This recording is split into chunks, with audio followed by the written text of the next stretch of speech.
আছি বন্ধুরা, তোমরা আশা করি সবাই ভালো আছো, ভালো থাকো, সুস্থ থাকো। আর একটা ব্লকে চলে আসলাম, আর গাড়ি যাচ্ছে সামনে, রেল লাইন, কিছু শোনা যাচ্ছে না। আজ একটা সাপ বেরিয়েছিল, আমার দিকে সাপ ছুটে এসেছে, আমি কেঁদে কেঁদে ছুটছি সাপের দিক থেকে। যে একটা ভিডিও বানাইছি সাপের, তোমাদেরকে সব দেখাবো। কি এটা দেখতাছি?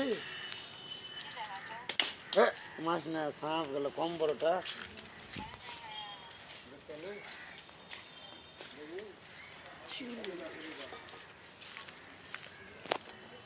কোথায় কোথায়